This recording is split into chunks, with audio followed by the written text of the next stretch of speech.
मध्य प्रदेश में आयुष्मान योजना को लेकर बड़ा विवाद खड़ा हो गया है। भोपाल, इंदौर समेत 4 शहरों में 295 निजी अस्पतालों को नाप सर्टिफिकेट के नाम पर योजना से बाहर कर दिया गया।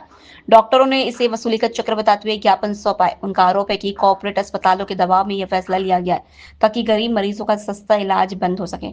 डॉक्टरों ने दो टूक कहा कि बजट बढ़ने के बावजूद स्वास्थ्य विभाग की दुर्गति जारी है और सरकार केवल छोटे अस्पतालों को प्रताड़ित कर रही है। जब बड़े आदमियों से पैसा लिया जाता है तो उसको चंदा कहते हैं और छोटे आदमियों से लिया जाता है उसको वसूली कहते हैं। तो ये जो सरकार चल रही है चंदे और वसूली के दम पे चल रही है। शिक्षा और स्वास्थ्य में सबसे ज्यादा बजट की बढ़ोतरी हुई, लेकिन दोनों ही विभाग में दुर्गति आपके सामने है। सरकार ये चाहती है कि छोटे हॉस्पिटल्स पे दबाव बनाया जाए और फिर एक वसूली का चक्र चलाया जाए। तो ये पूरी जो कवायद आप देख रहे हैं उसी के लिए है। कारपोरेट हॉस्पिटल्स के दबाव में आकर छोटे हॉस्पिटल्स पर मनमाने तरीके से उनको नोटिस दिए जा रहे हैं, उनको आयुष्मान की पात्रता से बाहर किया जा रहा है। इससे जो गरीब और मध्यम वर्ग के लोगों को जो राहत मिलती है वो नहीं मिलेगी। बहुत दिन नहीं हुए कि कोरोना बीता हो। ये जो छोटे हॉस्पिटल्स और डॉक्टर्स थे इन्होंने कोरोना को संभाला है। सरकार एक तरफ अपने ही महकमे को नहीं संभाल पा रही। आपने कल देखा हो जूडा की स्ट्राइक हुई थी, तो इनके पास जो है ना साधन है, ना संसाधन है, ना मंशा है।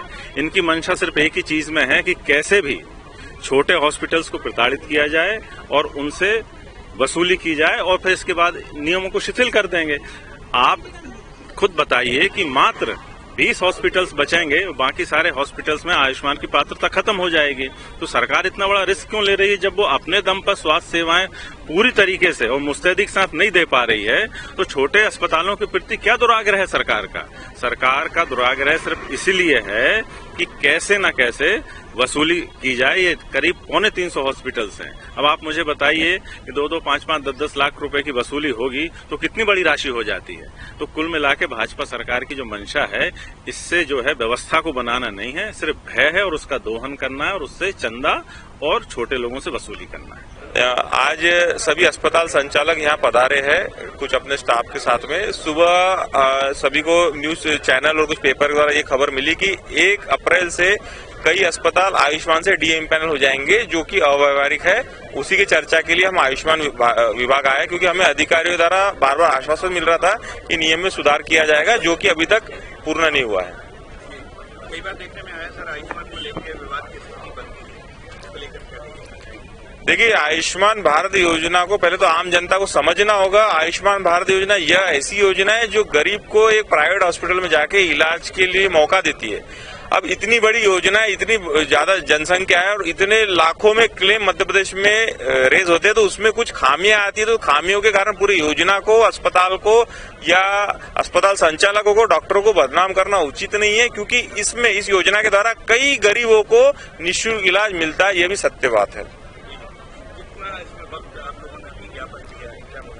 अभी हमें मीटिंग के लिए 3 बजे बुलाया है। हम देखते आगे क्या कार्रवाई ये लोग करते हैं, नहीं तो हम आगे की अपनी रणनीति बनाएंगे। क्योंकि जिस तरह हमें पता चला है, पूरे भोपाल में सिर्फ 22 हॉस्पिटल इस योजना के अंतर्गत बचेंगे, बाकी सब डीएम्पैनल हो जाएंगे, जो कि पूरी तरह से अव्यवहारिक है। और अस्पतालों को चलाने के लिए जो प्रैक्टिकल दिक्कत आएगी, लगभग ज्यादातर अस्पताल बंद हो जाएंगे। एक तरफ शासन से हम माइक्रो इंडस्ट्रीज का हम प्लान कर रहे हैं, लोगों को रोजगार देने की बात कर रहे हैं, और यहाँ इतने पैमाने पर अस्पताल बंद हो जाएगा तो कई लोगों के सामने रोजगार का संकट खड़ा हो जाएगा।